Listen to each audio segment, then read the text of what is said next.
Hello students, आज assignment section में आपको 6 पेजेस का असाइनमेंट दे दिया गया है। आप उसको बनाएं और मेरे व्हाट्सएप नंबर 9835698972 पे सबमिट करें। ठीक है, आज चैप्टर देखिए, चैप्टर 1 खत्म हो चुका है। अब उसको आप रिव्यू करें, असाइनमेंट को बनाएं। ठीक है, सबसे बड़ा चैप्टर था 11th का। अब आज कुछ एडिशनल टॉपिक्स कुछ पढ़ाएंगे और हो सकता है कि बोर्ड एग्जाम में ये सब नहीं आया है, लेकिन हम रिकमेंड करेंगे कि आप नॉलेज के लिए इसको देखें और कॉपी में नोट भी करें। तो एडिशनल टॉपिक्स है। अब जैसे कि एडिशनल टॉपिक में टॉपिक है electric field due to a short dipole, electric field due to a short dipole on a general point, on a general point। अब ये बोर्ड एग्जाम में सीबीएसई बोर्ड में कभी नहीं आया है, नॉलेज के लिए आप जानिए, अच्छा लगेगा। ठीक है, और इसको रिकमेंड कर रहे हैं क्योंकि सीबीएसई बोर्ड में या तो आएगा एक्सियल लाइन या तो इक्वेटोरियल लाइन, बिहार बोर्ड में भी। लेकिन नॉलेज के लिए जानिए, बहुत इजी है। देखिए एक बार रिव्यू करते हैं। अब जो बच्चा डाइपोल का जो मेरा क्लास था वो किया था, लेक्चर देखा था कि डाइपोल क्या बताए थे, 2 पोल, एक नेगेटिव पोल और एक पॉजिटिव पोल, याद है ना, -q और +q। ये था आपका डाइपोल और ये दूरी हम लोग लेते थे बीचों बीच a और a2a, याद होगा, a ऐसे लेते थे और ये डाइपोल होता था। और डाइपोल मोमेंट, हर डाइपोल का एक स्ट्रेंथ होता था। डाइपोल मोमेंट -q से +q की ओर डाइपोल मोमेंट होता, चाहे छोटा p से डिनोट करते थे। और डाइपोल मोमेंट का फॉर्मूला था q × 2a, charge into separation. तो magnitude of either charge into separation. तो ये सब हम लोग पढ़ चुके हैं। अब हम क्या बताए थे आपको, अगर कोई एक्सियल लाइन याद है ना, पे पॉइंट ऑफ p, कंफ्यूज नहीं होइएगा, छोटा p लिखेंगे तो डाइपोल मोमेंट जो कि फिजिकल क्वांटिटी है, और बड़ा p लिखेंगे तो अभी पॉइंट p, पॉइंट है, जस्ट बिंदु। तो अब अगर ये वाला लाइन, इधर वाला जो लाइन है, इधर वाला या इधर वाला बताए थे एक्सियल लाइन या एंड ऑन पॉइंट बताए थे ना, एंड ऑन पॉइंट भी बोलते हैं। तो ये सब बता चुके थे। अब इस पे अगर कोई पॉइंट p है तो इलेक्ट्रिक फील्ड आया था एक्सियल लाइन पे, एक्सियल लाइन पे इलेक्ट्रिक फील्ड आया था शॉर्ट डाइपोल के लिए 2kp/r³। p क्या है, डाइपोल मोमेंट, k क्या है, कूलम कांस्टेंट, 1/4πε0, r क्या है, सेंटर से p पॉइंट का दूरी। ये हम लोग पढ़े थे, रिवीजन करा रहे हैं। और यही अगर ब्रॉड ऑन पॉइंट या इक्वेटोरियल पॉइंट, सेंटर से r दूरी पे यहां पे रहेगा। अच्छा, इसमें इलेक्ट्रिक फील्ड का डायरेक्शन क्या था, ऐसे अलोंग, याद आ रहा होगा, जिधर डाइपोल मोमेंट उधर ही इलेक्ट्रिक फील्ड 0 डिग्री पैरेलल। और इसमें डाइपोल मोमेंट ऐसे है, लेकिन इलेक्ट्रिक फील्ड 180 डिग्री अपोजिट आया था, ई इक्वेटोरियल। और ये ई इक्वेटोरियल कितना आया था, kp, जहां p डाइपोल मोमेंट है, /r³। तो ये आया था 2kp और ये आया था kp। और डायरेक्शन इसका डाइपोल मोमेंट वेक्टर के अलोंग, इसका अपोजिट। तो ये अभी याद रखिए आप। एक बार हम जल्दी से इसको रिव्यू करवा दिए। अब एकदम इसको ब्रेन में रखिएगा। अब देखिए, एक्सियल लाइन का मतलब, एक्सियल पॉइंट का मतलब और इक्वेटोरियल पॉइंट का मतलब आप समझते हैं। चलिए, अब क्वेश्चन क्या है यहाँ पे कि डाइपोल है, -q +q, और ये जो पॉइंट है P, अब ये ना एक्सियल लाइन पे है ना इक्वेटोरियल लाइन पे है। अब ये जनरल पॉइंट है P, और यहां दिया हुआ है क्या, ये थीटा दिया हुआ है और ये दूरी r दिया हुआ है, देख लीजिए अच्छा से। ठीक है, तो यहां पे आराम से आप देखिए कि अब जनरल पॉइंट है P, मतलब कि ना एक्सियल है पॉइंट ना इक्वेटोरियल पॉइंट है। अब P पॉइंट पे आपको नेट इलेक्ट्रिक फील्ड बताना है ड्यू टू शॉर्ट डाइपोल। तो इसके लिए क्या करते हैं कि सबसे पहले डाइपोल मोमेंट माइनस क्यू से प्लस क्यू वेक्टर, इसमें कोई डाउट? अब इस डाइपोल मोमेंट का यहां से एक परपेंडिकुलर लाइन खींचते हैं ऐसे। अब मान लीजिए मन में जैसे कि ये अगर एक्स एक्सिस है तो ये वाई एक्सिस है, क्योंकि ये एक्स एक्सिस तो ये वाई एक्सिस, मतलब ये 90 डिग्री पे है। तो बोल सकते हैं ना ये अगर एक्स एक्सिस है तो ये वाई एक्सिस है, एक ऐसे लाइन खींचे। अब हम क्या करेंगे, कंपोनेंट तोड़ेंगे। चलिए P का जो P है इसके along P vector dipole moment vector component तोड़िए, थीटा के साइड कॉस थीटा, तो इधर कंपोनेंट आ जाएगा आपका P कॉस थीटा, थीटा के दूसरे साइड मतलब P का जो P था उसका दो कंपोनेंट तोड़ दिए, ये तो पक्का क्लियर होगा, P साइन थीटा, क्लियर। अब आप बताइए जो अब P को भूल जाइए, अब फर्स्ट स्टेप कंपोनेंट तोड़ दिए, अब ब्रेन में समझिए P को फॉरगेट, भूल जाइए। अब आप P को क्योंकि दो कंपोनेंट तोड़ दिए हैं तो अब P को नहीं देखना, इसको देखना। आप सोचिए कि दो डाइपोल है, एक डाइपोल है P cos थीटा और एक डाइपोल है P sin theta dipole moment का। अब P cos थीटा के लिए अब इलेक्ट्रिक फील्ड निकालना क्या है P पे, तो P cos थीटा के लिए P पॉइंट एक्सियल पॉइंट होगा, एकदम होगा, क्योंकि P cos थीटा के अलोंग वाला लाइन पे ना पॉइंट P है। एक्सियल पॉइंट क्या होता है, जैसे कि अगर ये डाइपोल है, डाइपोल मोमेंट P है, माइनस क्यू प्लस क्यू लिखना जरूरी है, डाइपोल मोमेंट P है और इसी के अलोंग कोई पॉइंट होता है तो वो एक्सियल पॉइंट होता है। जैसे डाइपोल मोमेंट P ऐसे रहता है अगर, और इसी के अलोंग कहीं भी पॉइंट हो P यहाँ हो चाहे यहाँ हो तो बोलेंगे एक्सियल लाइन है। और अगर इसी के परपेंडिकुलर जो डाइपोल मोमेंट है उसके परपेंडिकुलर हो तो इक्वेटोरियल होता है, जैसे इसके अलोंग अगर हम बोल देंगे तो इक्वेटोरियल होगा। तो कितना बच्चा को यहाँ पे बात समझ में आ रहा है, बहुत इजी। बस दो बात आप समझ जाइए कि फॉर, और एडिशनल पढ़ाइए for dipole moment P cos theta, the point P is axial point, यही समझना है। तो यहां पे जब एक्सियल पॉइंट है तो ये P cos theta electric field ऐसे प्रोड्यूस करेगा E1, P cos थीटा जो यहाँ पे इलेक्ट्रिक फील्ड प्रोड्यूस करेगा E1। और जल्दी से बोलिए, एक्सियल लाइन पे इलेक्ट्रिक फील्ड अभी रिवीजन कराए थे, क्या होता है 2kP बाई R3। तो 2kP, P कौन है यहाँ, P cos theta, 2kP by R3। Same to same, अब P cos थीटा को बोलिए, अब सोचिए ये P sin थीटा है नेक्स्ट डाइपोल मोमेंट, क्योंकि P को दो डाइपोल मोमेंट में तोड़ दिए थे। अब आप ध्यान दीजिए P sin थीटा पे, P sin थीटा ये है और P पॉइंट यहाँ पे, तो P sin थीटा के P पॉइंट परपेंडिकुलर लाइन पर है, तो P point P sin theta के लिए क्या होगा, इक्वेटोरियल पॉइंट। तो फॉर डाइपोल मोमेंट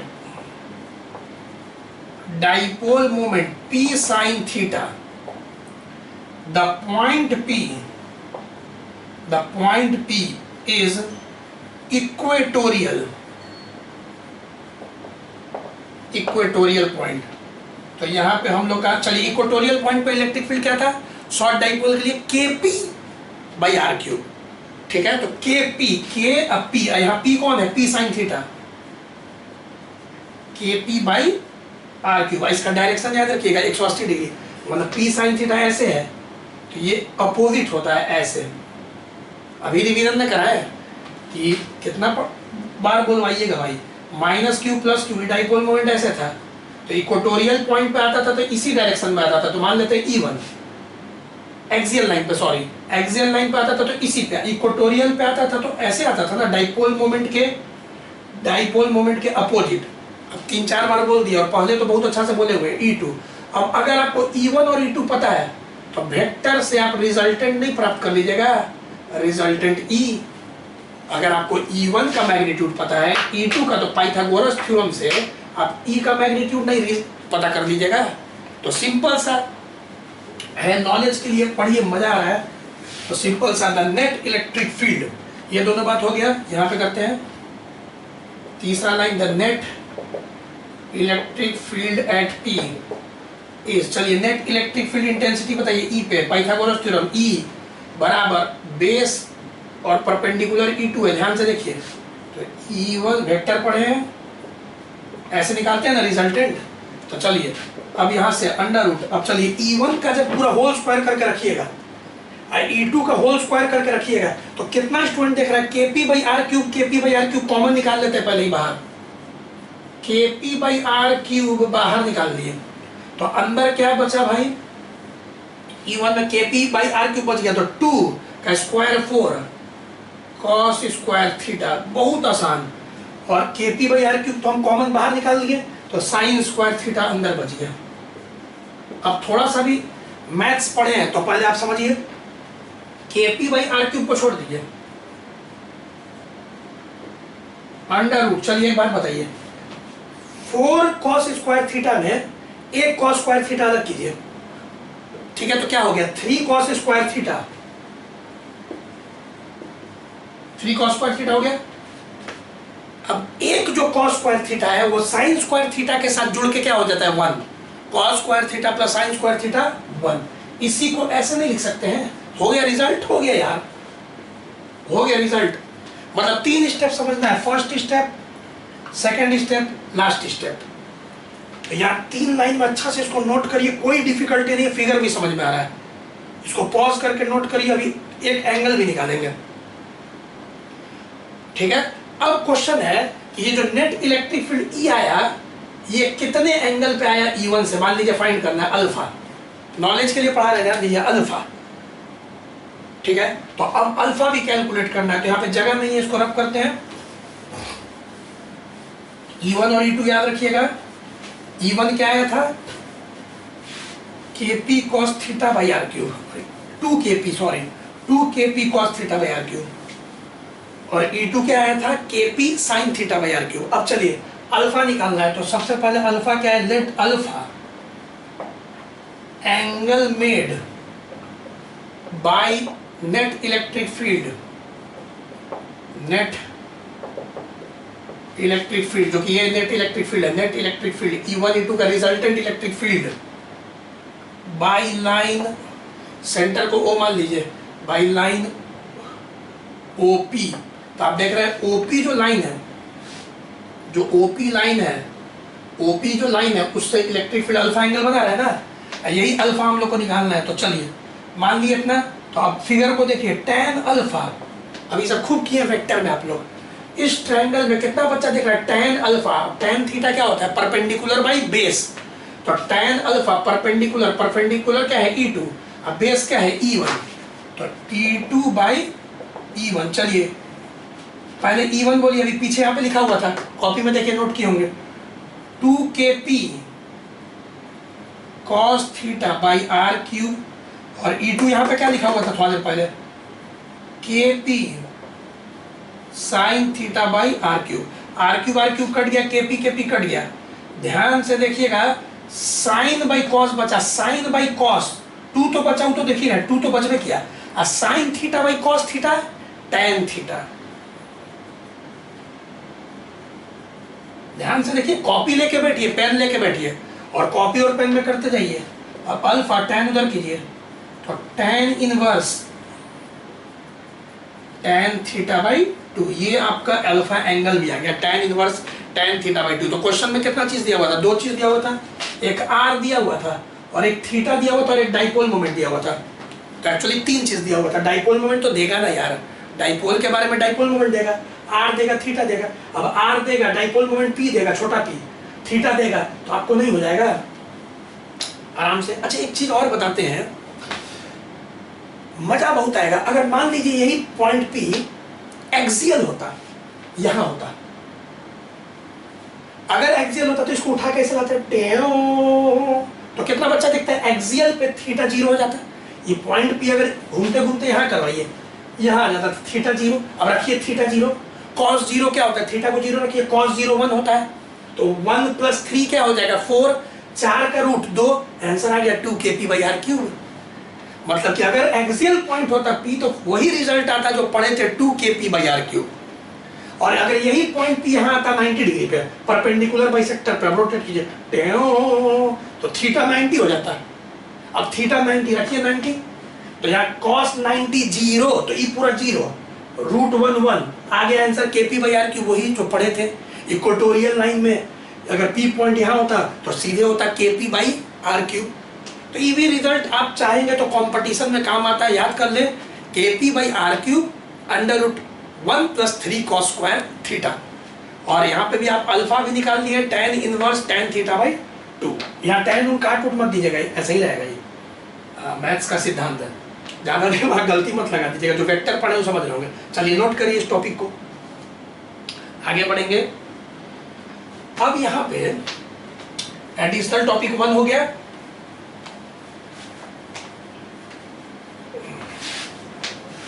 चैप्टर खत्म हो गया, फर्स्ट चैप्टर। असाइनमेंट दे दिए हैं, असाइनमेंट को बनाइए।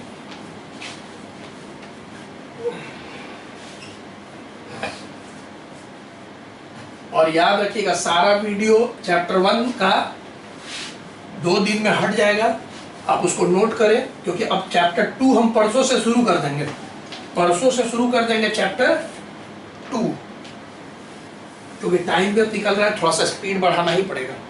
अब देखिए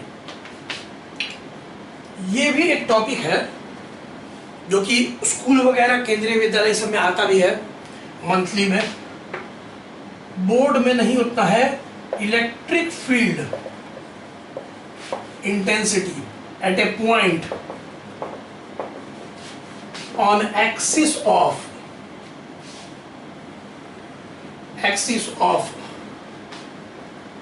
यूनिफॉर्मली चार्ज रिंग। अब देखिए, अब क्वेश्चन क्या है, फिगर हम यहां बनाते हैं कि एक रिंग है 3D में, रिंग समझ रहे हैं, रिंग, और रिंग के ऊपर पूरा चार्ज है, मान लीजिए Q, मतलब कि रिंग के ऊपर, पूरा रिंग के ऊपर पॉजिटिव चार्ज मानिए, पॉजिटिव चार्ज है रिंग के ऊपर Q, और ये उसका एक्सिस है, और एक्सिस पे यहाँ पे पॉइंट P है, कितना दूरी पे R, और रेडियस ऑफ द रिंग है A। तो पहले क्या क्या आप समझे, देखिए जो रिंग है ना, अभी हम बताएंगे कि जो रिंग है, कोई रिंग, हाँ यहाँ पे देखिए, जैसे ये रिंग है, अब मान लीजिए इसके पूरे सरफेस पे पॉजिटिव चार्ज है, ठीक है। अब एक्सिस वाला पॉइंट क्या होगा, तो ये ऐसे है, अब आपके सामने नहीं, ये जो फिगर है ये ऐसे है, मतलब आपको ये चीज दिख रहा है, इसलिए हम इसको डार्क कर दिए हैं, आपको इधर का सतह दिख रहा है और ये पीछे वाला सतह है ऐसे, और फिगर ऐसे है, ऐसे, क्लियर। ये फिगर ऐसे नहीं है, सामने की ओर नहीं है, ऐसे है, और एक्सिस पे P पॉइंट पे इलेक्ट्रिक फील्ड निकालना है। क्वेश्चन समझ में आ रहा होगा। तो सबसे पहले क्या क्या हुआ भाई, तो लेट Q क्या है भाई, तो चार्ज ऑन रिंग दिया हुआ है क्वेश्चन में। चलिए A क्या चीज है, तो radius of the ring, radius of the ring, और स्मॉल क्या चीज है, R, distance of point P from centre of ring, from centre O मान लीजिए सेंटर को, देख लीजिए अच्छा से, ये 3 चीज दिया हुआ, और P पे इलेक्ट्रिक फील्ड निकालना है। तो अब कैसे होगा भाई, कैसे होगा, क्योंकि ये तो पूरा बॉडी है। अब आप बॉडी के लिए तो इलेक्ट्रिक फील्ड निकालना नहीं जानते हैं, आप क्या जानते हैं, सिर्फ आप बस जानते हैं कि अगर कोई पॉइंट चार्ज है Q, या अभी छोटा Q मान लेते हैं समझाने के लिए, अगर कोई पॉइंट चार्ज है Q, वो अपने आसपास के क्षेत्र में इलेक्ट्रिक फील्ड पैदा करता है। और आप पढ़े थे इलेक्ट्रिक फील्ड वाला लेक्चर में, कॉपी पलटिए, एक पॉइंट चार्ज Q R दूरी पे कितना इलेक्ट्रिक फील्ड पैदा करता है, तो उसका फॉर्मूला था KQ/R²। K तो कूलम कांस्टेंट हो गया, स्मॉल k, Q बाई दूरी का स्क्वायर, ये तो पॉइंट चार्ज के लिए था ना। तो देखिए अब कैसे हम लोग निकालेंगे, ये तो पूरा बॉडी है इतना सारा। तो हम लोग क्या करते हैं ना, मान के चलते हैं कि जो पूरा रिंग का बॉडी है, छोटा छोटा पॉइंट चार्ज है, डिफरेंशिएशन एंड इंटीग्रेशन, मतलब मन में आप सोचिए कि पूरा रिंग छोटा छोटा पोर्शन में काट लीजिए आप, ये मन में काम करिए ऐसे, और मान लीजिए छोटा छोटा चार्ज DQ, जितना भी छोटा छोटा एलिमेंट बोलते हैं या पीसेस बोलते हैं, इसको छोटा छोटा एलिमेंट में या पीसेस में आप पूरे रिंग को देखिए मन में, डिफरेंशिएशन बोलते हैं इसको, तोड़ना। आप मन में सबको छोटा छोटा डी क्यू में ब्रेक कर दीजिए। सोचिए कि बहुत सारा पॉइंट चार्ज से बना हुआ है पूरा रिंग, पहला काम क्लियर। अब एक पॉइंट चार्ज यहां पे लीजिए, मतलब एलिमेंट पीस, और मान लेते हैं इस पे चार्ज है, बोलिए कितना, डी क्यू। अब यहाँ पे क्या बताया था आपको, जो बच्चा पढ़ा इलेक्ट्रिक फील्ड, कि जहां कुछ नहीं रहे वहां पे +1 पॉजिटिव चार्ज मान लो, यूनिट पॉजिटिव चार्ज। अब ये पॉजिटिव इस पॉजिटिव को रिपेल करेगा ऐसे, कुछ याद आया? तो ये डी माने क्या, छोटा सा इलेक्ट्रिक फील्ड ड्यू टू छोटा सा एलिमेंटल चार्ज, छोटा सा एलिमेंटल चार्ज। पूरा 11th हम लोग ये किए। तो ये जो, इसीलिए हम कंपटीशन का एक वीडियो डाल रहे हैं, ये वाला जो छोटा सा चार्ज है यहाँ छोटा सा इलेक्ट्रिक फील्ड पैदा किया, क्लियर। तो ये वो छोटा सा चार्ज ऊपर कंसीडर किया, सोचे कि वो कितना इलेक्ट्रिक फील्ड ऐसे प्रोड्यूस कर रहा है। तो अपने लाइन पे ऐसे जा रहा होगा ना 3D में, इसको देखिएगा, सोचिएगा ऐसे है, बहुत ईजी, अभी हम समझाएंगे। अब चलिए, अगर हम पूछे कि डी का वैल्यू लिखो, तो KQ बाई दूरी का स्क्वायर, KQ बाई दूरी का स्क्वायर। यहाँ पे दूरी तो यही ना होगा, यहाँ से यहाँ ये वाला दूरी होगा, चार्ज और पॉइंट P के बीच का दूरी। तो चलिए पाइथागोरस थ्योरम से बताइए, ये A है और ये R है, तो क्या हो जाएगा, A square plus R square under root. Pythagoras theorem, ये A है ये R है, तो ये होगा ना। तो चलिए, तो D बताइए तो आप लोग, D क्या होगा, KQ, तो Q कितना है, DQ, KQ बाई दूरी का स्क्वायर है, तो यहां से यहाँ का दूरी का square under root A square plus R square का होल स्क्वायर, रूट और स्क्वायर खत्म, तो KDQ by A square plus R square, यहां तक क्लियर होगा। तो ये D क्या है, छोटा सा इलेक्ट्रिक फील्ड ड्यू टू छोटा सा चार्ज। D का मतलब ये होता है very very small differential, clear, ये स्टेप समझ गए। अब मान लीजिए ये एंगल थीटा है, तो ये भी एंगल थीटा होगा। अब क्यों लिए थीटा बताते हैं। देखिए दिक्कत यहाँ पे क्या है ना, जैसे कि दिक्कत यहाँ पे ये है कि अगर एक और हम लोग सारा, ध्यान से धीरे धीरे समझिए, एक बार पढ़ लेंगे, देखिए पढ़ते समय टाइम लगता है तो बहुत अच्छा समझाते हैं, लेकिन रिवीजन 10 सेकंड में होगा। एक बार सीख जाइएगा तो रिवीजन 10 सेकंड में होगा। अब देखिए प्रॉब्लम क्या है, प्रॉब्लम ये है ना कि यहाँ पे आप एलिमेंट काटे तो उसका इलेक्ट्रिक फील्ड ऐसे आया, उसका इलेक्ट्रिक फील्ड ऐसे आया। अब उसका दो कंपोनेंट हम कर रहे हैं, बताते हैं क्यों। इसका एक कंपोनेंट इधर आया, थीटा के साइड कॉस थीटा, दूसरे साइड साइन थीटा, ठीक। तो इसका ऐसे आया था, इसका दो कंपोनेंट कॉस थीटा, एक नीचे साइन थीटा। अब यहाँ सिमेट्री दिख रहा है, सिमेट्री माने एक जैसा। हम सिमेट्री में एक नीचे एलिमेंट चूज करते हैं DQ, क्योंकि हम क्या बताए थे, DQ हजारों करोड़ों अरबों DQ से बना हुआ है ना पूरा रिंग का बॉडी। तो एक DQ यहाँ एकदम सिमेट्रिकल, एकदम वैसा जैसा ऊपर की वैसा ही नीचे, एकदम सिमेट्री दिख रहा है, सिमेट्री एक समान। अब यहाँ पे आप मिलाइए, कर लीजिएगा अच्छा से। अब इसके कारण भी आपका इलेक्ट्रिक फील्ड D होगा एकदम सिमेट्री से। अब ये भी सिमेट्री से अगर थीटा होगा तो हम लोग ये भी थीटा, वर्टिकली अपोजिट एंगल। अब इसका भी कंपोनेंट तोड़ेंगे तो D cos थीटा, थीटा के साइड, दूसरे साइड जल्दी से बोलिए क्या होगा, D sin थीटा। कितना बच्चा देख रहा है, D sin थीटा कैंसिल, ये ऊपर वाला D sin थीटा, नीचे वाला D sin थीटा कैंसिल, लेकिन D cos थीटा ऐड हो रहा है। अब ध्यान से समझिए, अब यहाँ पे अब ऊपर वाला नीचे वाला में आप क्या देखें कि D sin थीटा कैंसिल और D cos थीटा ऐड हुआ। लेकिन अगर हम दाएं बाएं लें, अब यहाँ का लें और यहाँ का लें, तो यहाँ वाला ऐसे जाएगा, इसका भी एक D sin थीटा और D cos थीटा, और यहाँ वाला ऐसे जाएगा D sin theta D cos theta. ध्यान देना का बात क्या है कि जितना भी एलिमेंट है सबका एक सिमेट्रिकल एलिमेंट है, मतलब कि इस ऊपर वाला का नीचे, दाएं वाला का बाएं, इधर वाला का इधर, सिमेट्रिकल समझ रहे हैं एकदम, सब का एक सिमेट्रिकल एलिमेंट है। एकदम प्यार से समझिए सर, इधर वाला का इधर, इधर वाला का एक इधर, इधर वाला का एक इधर, इधर वाला का एक इधर, इधर वाला का एक इधर, इधर वाला का एक इधर, समझ, सब का एक सिमेट्रिकल एलिमेंट मिलेगा।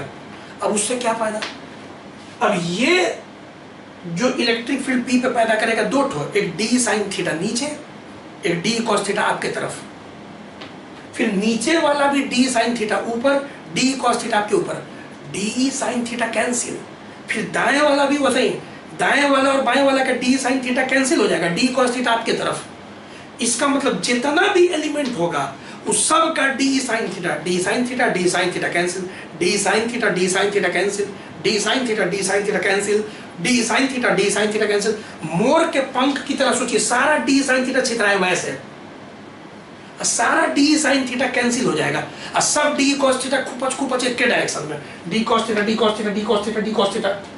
इसका मतलब सारे एलिमेंट का जो डी कॉस थीटा होगा एड अप होगा total electric field P point पे देने के लिए। तो चलिए, the net electric field at point P is, चलिए नेट इलेक्ट्रिक फील्ड पी पे लिखते हैं रे बाबा, इंटीग्रेशन डी कॉस थीटा। समझ में आ गया ना? मतलब जितना, अबे दो मत बोल देना कि सर 2 लिखिए यहाँ पे ई नहीं बोलिएगा कि एक्स एक्सिस जो है यहाँ ये एक्स एक्सिस है, अब सारा वाई एक्सिस सही समझाने के लिए दिया। अब एक्स एक्सिस पे D cos theta, D cos theta 2 मत दीजिए, यहाँ पे 2 डी कॉस थीटा नहीं है, करोड़ों अरबों खरबों है। कैसे? जितना भी एलिमेंट है छोटा छोटा छोटा छोटा छोटा सब का D cos theta x axis पे, और सारे डी कॉस थीटा को ऐड अप करेंगे, इंटीग्रेशन का मतलब जोड़ना, ऐड अप करेंगे तो टोटल इलेक्ट्रिक फील्ड निकलेगा, और सारा डी साइन थीटा तो कैंसिल हो गया है। तो यहाँ पे ई मत बोलिएगा सर 2 लगाइए, वो तो 2 आपको बस हम समझाने के लिए बनाया जाता है, सिमेट्रिकल 2 को। अब दाएं बाएं का भी डी कॉस थीटा होगा, इधर इधर का भी होगा, अभी समझाए ना? तो करोड़ों अरबों खरबों डी कॉस थीटा है जो एक्स एक्सिस पे सब ऐड अप हो रहा है एक ही डायरेक्शन में, और एक ही डायरेक्शन में है इसीलिए ऐड कर सकते हैं इंटीग्रेशन से। अलग अलग डायरेक्शन में होता है तो इंटीग्रेशन से ऐड नहीं होता है, इंटीग्रेशन से भी तभी ऐड होता है जब सारा इलेक्ट्रिक फील्ड का कंपोनेंट एक ही डायरेक्शन में हो। तो चलिए वैल्यू को रखते हैं, चलिए बोलिएगा आराम से, इंटीग्रेशन के का वैल्यू, डी का वैल्यू पहले बोलिए ऊपर, K Coulomb constant D Q divided by A square plus R square. अब चलिए कॉस थीटा का बोलिए क्या होता है फॉर्मूला, पढ़ेगा 10th, बेस बाई हाइपोटेनस। तो इस राइट एंगल ट्राइंगल में कॉस थीटा बेस, तो बेस आपका ये दूरी है आर, हाइपोटेनस ये, तो बेस हो बेस आर है, बेस बाई हाइपोटेनस, ठीक है। अच्छा इस रूट को हम ऐसे भी लिख सकते हैं पावर में हाफ। अब यहाँ पे बताइए ये दोनों बेस सेम है, मल्टीप्लाई में, तो यहाँ पावर 1, जब बेस सेम होता है तो पावर ऐड होता है, तो 1 और आधा कितना हो जाएगा 1.5, 3/2। तो इसी को ऐसे भी लिख सकते हैं के क्यू आर, बताते हैं समझाते हैं, के क्यू आर, ये दोनों को हम डायरेक्ट लिख सकते हैं ए स्क्वायर प्लस आर स्क्वायर 3/2। आपका आंसर हो गया, खेल खत्म। आपको कोई बोलेगा सर कैसे हो गया, देखिए के बाहर निकल गया, आर बाहर निकल गया, क्योंकि आर यहाँ कांस्टेंट है, फिक्स्ड है, तो के कांस्टेंट बाहर, आर कांस्टेंट बाहर, ये पूरा कांस्टेंट बाहर, बच गया सिर्फ आपका अंदर, because integration D Q, integration D Q यहाँ पे क्या होगा, Q D Q D Q D Q D Q D Q D Q D Q D Q D Q D Q D Q D Q D Q D Q, सारा D Q को जोड़ेंगे तो Q ना मिलेगा। Integration माने क्या, जोड़ना। तो इस सिंपल तरीका से आपका रिजल्ट आ गया। आप देखिए एकदम कुछ दम नहीं था, 1 स्टेप 2 स्टेप में आंसर आ गया। अब बहुत अच्छा से इसको समझाया गया कि कैसे जब बॉडी पे चार्ज होता है तो उसको मन में छोटा छोटा पीस में बांट दीजिए और सोचिए कि सब पॉइंट चार्ज है। और पॉइंट चार्ज के लिए इलेक्ट्रिक फील्ड क्या था, के क्यू बाई आर स्क्वायर, ये हम लोग पहले पढ़ चुके हैं। अब फिर उसको इंटीग्रेट कर देंगे ना तो टोटल निकलेगा। थोड़ा गणित लगता है जो कि आप धीरे धीरे सिखाएंगे, सब सीख जाइएगा। थोड़ा कंपटीशन के लिए आज ले रहे हैं लेक्चर। अच्छा इसी में अगर हम पूछ दें एट सेंटर, एट सेंटर, अब सेंटर ओ पे कितना बच्चा दिख रहा है, अगर ये पी पॉइंट सेंटर पे आ गया ओ पे तो आर 0 हो जाएगा। अगर ये पी पॉइंट सेंटर पे आ गया तो आर 0 हो जाएगा। तो अगर आर के जगह पे 0 रख देंगे यहाँ 0, तो ये पूरा ना 0 हो जाएगा। तो कितना बच्चा समझ गया, एक्सिस पे तो इलेक्ट्रिक फील्ड हम लोग को आ गया, एक्सिस पे आ गया K Q R divided by A square plus R square 3/2, और सेंटर पे हम लोग का इलेक्ट्रिक फील्ड आ जाएगा 0। सेंटर पे इलेक्ट्रिक फील्ड कितना आ जाएगा, 0। चलिए नोट करिए जल्दी से इसको,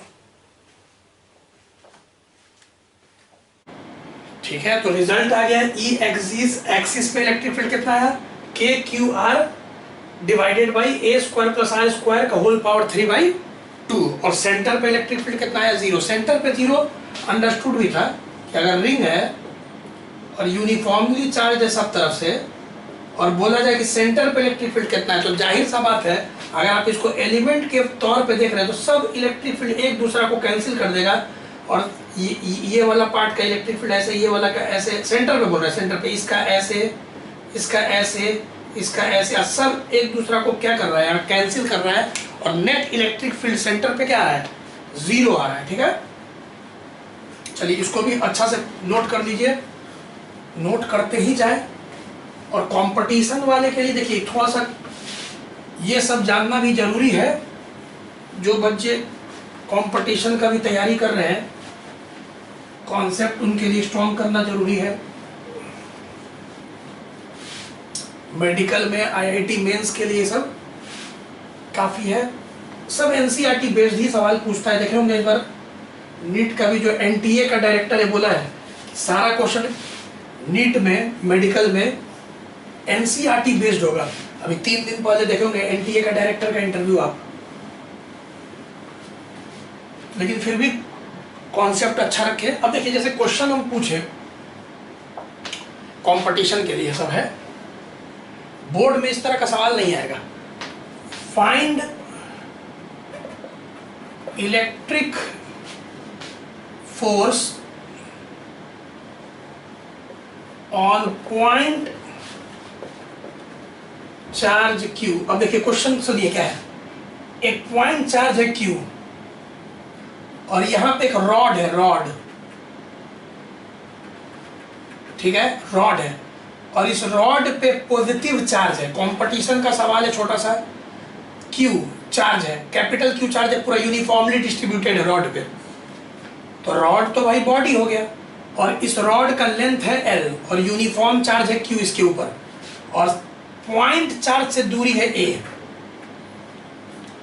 अब अगर हम बोलेंगे दोनों के बीच का कूलम फोर्स बताइए, electric force, coulomb force, electrostatic force बताइए, अब कैसे करेंगे भाई ये सवाल को? तो ऑब्वियस है आपको नहीं, अभी आप नहीं कर सकते हैं ऐसे डायरेक्ट, क्योंकि देखिए डायरेक्ट जो आप पढ़े थे ना कि 2 पॉइंट चार्ज है Q1 और Q2 और दोनों के बीच का दूरी क्या था R, तो आप इलेक्ट्रिक फोर्स बोलते थे सीधे K Q1 Q2 by R square coulomb force. ये फॉर्मूला सिर्फ तभी लगा सकते हैं जब दोनों पॉइंट चार्ज हो, बताए थे बात, या स्फेरिकल बॉडी भी हो बड़ा तो दूरी पे हो, बहुत अच्छा खासा दूरी पे हो, तब लगा सकते हैं। तो ये बात बता चुके थे कि पॉइंट चार्ज के लिए फॉर्मूला है, लिमिटेशन ऑफ कूलम्स लॉ में बताई थी बात। अब यहाँ पे कैसे, यहाँ पे एक तो पॉइंट चार्ज है लेकिन दूसरा तो बॉडी है, बॉडी है भाई, रॉड है, दूसरा पॉइंट चार्ज नहीं है, तो अब ये फॉर्मूला डायरेक्ट नहीं लगा सकते हैं। तो अब आप समझ गए होंगे क्या करेंगे।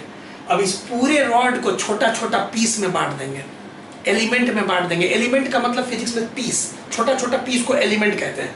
तो अब यहाँ पे क्या करेंगे, आप इस पूरे रॉड को जो पॉजिटिव चार्ज है इसको छोटा छोटा पीस में देखिए, बहुत सारा देखिएगा, न्यूमेरिकल है कंपटीशन के लिए। अब छोटा छोटा पीस बांट दिया, अब एक पीस को कंसीडर कीजिए, ये वाला। अब ये तो पॉइंट चार्ज होगा, मान लेते हैं इसके ऊपर चार्ज है DQ। अब ये भी पॉइंट चार्ज, ये भी पॉइंट चार्ज, एक पीस को देख रहे हैं, एक टुकड़े को देख रहे हैं एकदम छोटा सा। अब मान लेते हैं इसका दूरी यहां से x है, इस पीस का, और इस पीस का जो थिकनेस है dx है। अब अगर हमको dq निकालना है तो यूनिटरी मेथड से, अब आइए पूरे L लेंथ पे कितना चार्ज दिया हुआ है, Q चार्ज, पूरे L लेंथ के रॉड पे Q चार्ज, तो एक यूनिट लेंथ पे कितना, Q बाई L चार्ज। तो dx लेंथ पे, dx क्योंकि ये तो dx लेंथ का है, तो dx लेंथ पे कितना चार्ज, तो Q by L into dx, unitary method. Unitary method से हम लोग को dq का वैल्यू पता चल गया, तो dq का यहाँ पे वैल्यू कितना आ गया, Q by L charge per unit length into dx। अब बताइए ये भी पॉइंट चार्ज, ये भी पॉइंट चार्ज, अब हम ये पॉजिटिव, इस पॉजिटिव पे फोर्स लगाएगा df, ठीक। तो इस df का वैल्यू आप क्या लिखिएगा, k coulomb constant Q1 Q2 by दोनों के बीच का दूरी जो कि वेरिएबल है x स्क्वायर। अब dq का वैल्यू पुट कीजिए kq, चलिए dq का वैल्यू बोलिए ऊपर से, यहाँ से q dx divided by l, और यहाँ पे x स्क्वायर पहले से, यहाँ तक तो एकदम समझ में आ गया, यही ना स्टेप 1 हो गया। लेकिन अब आप सोचिए, ये वाला जो एलिमेंट है ये भी फोर्स लगाएगा, ये पॉजिटिव इस पॉजिटिव को रिपेल करेगा, ये वाला जो फोर्स है ये भी फोर्स लगाएगा, ये वाला जो एलिमेंट है ये भी फोर्स लगाएगा, ये वाला जो पीस है ये भी फोर्स लगाएगा, और सब का डायरेक्शन इधर ही होगा, सेम डायरेक्शन में होगा, क्योंकि सारा एलिमेंट इधर की ओर रिपेल करेगा, सब डीएफ का डायरेक्शन सेम होगा। सारे एलिमेंट के कारण जो फोर्स होगा इस पॉइंट चार्ज पे सेम डायरेक्शन में होगा। और अभी हम पीछे बोले थे कि सब सेम डायरेक्शन में हो तो इंटीग्रेशन से ऐड कर सकते हैं। तो अगर हमको नेट फोर्स निकालना है, नेट फोर्स ऑन क्यू, तो हमको नेट फोर्स हो जाएगा इंटीग्रेशन डीएफ। क्यों डायरेक्ट इंटीग्रेशन डीएफ कर दिया? क्योंकि जितना भी पीसेज है सब पॉजिटिव इसी पे फोर्स लगाएगा, सब इसी पे फोर्स लगाएगा ना, डायरेक्शन सेम है। और जब सारे वेक्टर का डायरेक्शन सेम होता है तो इंटीग्रेशन से ऐड कर सकते हैं। यहाँ पे कंपोनेंट तोड़ने का कोई लफड़े नहीं है, सब एक ही डायरेक्शन में रिपेल कर रहा है, डी क्यू डी क्यू। तो चलिए के क्यू क्यू, देखिए डी एफ कॉन्स्टेंट बाहर निकाल रहे हैं, एल बाहर, कितना बच्चा देख रहा है कि इस तरह से हम डी एफ का वैल्यू रख दिए और डी एफ का वैल्यू रख दिए और कांस्टेंट बाहर निकाल दिए। अब बताइए यहाँ वेरिएबल कौन है? एक्स, एक्स वेरिएबल है। एक्स क्या है? दूरी। क्या चीज का दूरी? पॉइंट चार्ज से एलिमेंट का दूरी एक्स। तो एक्स कहाँ से? तो सबसे पहला एलिमेंट ये है, तो सबसे पहला एलिमेंट यहाँ पे है, इसका दूरी पॉइंट चार्ज से क्या होगा? ए। और फिर सबसे अंतिम एलिमेंट यहाँ पे है, तो इसका दूरी बढ़ते बढ़ते बढ़ते यहाँ और यहाँ के बीच का दूरी क्या हो जाएगा? ए प्लस एल। तो ध्यान से देखिए एक्स क्या है? डिस्टेंस बिटवीन एक्स, जैसे यहाँ पे एक्स लिख देते हैं समझाने के लिए, ये एक्स लिख दिए, तो एक्स क्या है? दूरी। तो लोअर लिमिट से अपर लिमिट, तो लोअर लिमिट एक्स क्या होगा? यही ना होगा ए, और अपर लिमिट ये होगा इसके और इसके बीच का, ठीक। तो यहाँ पे दूरी हो जाएगा ए से A plus L, lower limit upper limit. देख लीजिए कैसे लिमिट लगाया गया है, ए से ए प्लस एल। तो यहां से हम लोग का के क्यू क्यू बाई एल को छोड़िए, सब जानता है इसका इंटीग्रेशन -1/x होता है, पहले भी बता चुके हैं लेकिन फिर बता देंगे। चलिए upper limit minus lower limit, तो के क्यू क्यू बाई एल। अब अपर लिमिट तो माइनस, अपर लिमिट रख दिए ए प्लस एल रख दिए, minus minus minus minus plus, upper limit minus lower limit, अब लोअर लिमिट रखिए, पूरा 11 तो ही की है। तो यहाँ से हम लोग का के क्यू क्यू बाई एल। अब चलिए एलसीएम ले लीजिएगा आप अपने से, इसको इधर कीजिए, इसको इधर कीजिए, और नीचे मल्टीप्लाई कीजिए, अपने से सिंप्लीफाई करिए, बच्चा नहीं है। अब इधर कीजिएगा ऊपर तो ए कट जाएगा, न्यूमरेटर में खाली एल बच जाएगा। इन्हें की सिंप्लीफाई भी नहीं आता है 8th स्टैंडर्ड का, एल एल कट गया, ठीक है। तो आपका फाइनली जो आंसर है यहाँ पे लिख देते हैं, के के जगह लिख देते हैं 4 पाई एप्सिलॉन नॉट, के के जगह क्यू क्यू न्यूमरेटर में, और नीचे आ गया आपका ए और ए प्लस एल। तो कितना स्टेप में बना? 2 स्टेप में बना ये सवाल, ए प्लस एल। एक पहला स्टेप में छोटा सा, और फिर पीछे वाला सवाल भी 2 स्टेप में बना था। थोड़ा सा आप जानिए कि कैसे बॉडी रहता है ना, तो बॉडी को छोटा छोटा पीस के रूप में देखते हैं और फिर एक पीस का स्टडी करते हैं, और फिर डायरेक्शन को देखते हैं, अगर सब सेम डायरेक्शन में है तो इंटीग्रेशन से क्या करते हैं? ऐड कर देते हैं। और लिमिट भी बहुत अच्छा समझा है, तो इसको 2 बार देखिए और इसको भी नोट कीजिए। और ये वीडियो कंपटीशन में जो जो बच्चे 11th पढ़े हैं, पूरा 11th पढ़े हैं और वेक्टर वगैरह किए हैं, तो उनके लिए बहुत ही आसान है, नोट करिए कंपटीशन के लिए। तो स्टूडेंट्स आज हम लोग 3 छोटा छोटा एप्लीकेशन थोड़ा नॉलेज बूस्टर में देखे। असाइनमेंट सेक्शन में असाइनमेंट दिया गया है, आप असाइनमेंट बनाइए, नोट्स को रिव्यू करिए। अभी इतना काम आप कृपया करके इसको करें, ठीक है। नोट्स को टेस्ट के जहाँ तक बात है, तो अभी 1 सप्ताह का समय दे रहे हैं, क्योंकि कुछ बच्चे मैसेज किए व्हाट्सएप पे कि नोट्स अपडेट नहीं किए हो, तो अभी 1 वीक का समय देते हैं। नेक्स्ट वीडियो से हम चैप्टर 2 अभी शुरू कर देंगे। चैप्टर 2 में हम कोशिश करेंगे कि फर्स्ट ही लेक्चर से असाइनमेंट मिलते रहें। तो चैप्टर 2 जब हम पढ़ाएंगे तो कोशिश करेंगे हमेशा 4 सवाल 5 सवाल असाइनमेंट सेक्शन में आपको डालते रहें, क्योंकि अब ऑनलाइन पे समझ में आ रहा है कि ऑनलाइन कैसे पढ़ाना है। तो असाइनमेंट सेक्शन में चैप्टर 2 में शुरुआत ही से आपको देंगे, अभी इसका लेट कर दिए, असाइनमेंट पहले से था और फोटो स्टेट करके हम हजारों निकाल भी चुके थे कि आप आइएगा कोचिंग में तो बटेगा भाई, लेकिन फिर वही धीरे धीरे फिर उसको देना पड़ रहा है। अब हो सकता है लॉकडाउन के बाद आइएगा तो हजारों फोटो स्टेट करके रखा हुआ है, वो आपको बटेगा, मिलेगा शायद फिर से ऑफलाइन में जब रेगुलर क्लास शायद स्टार्ट हो। लेकिन अभी ऑनलाइन में आपको रोज हम कोशिश करेंगे कि चैप्टर 2 में शुरू से असाइनमेंट मिले।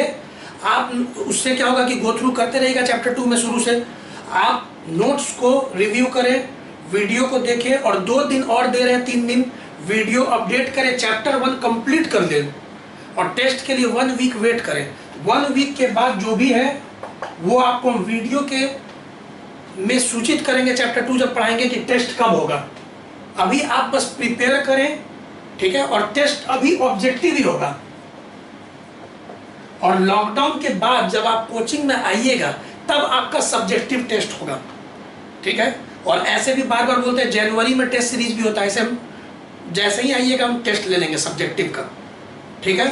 तो फिर मिलते हैं चैप्टर 2 में नेक्स्ट वीडियो में, ठीक है। Bye bye, take care.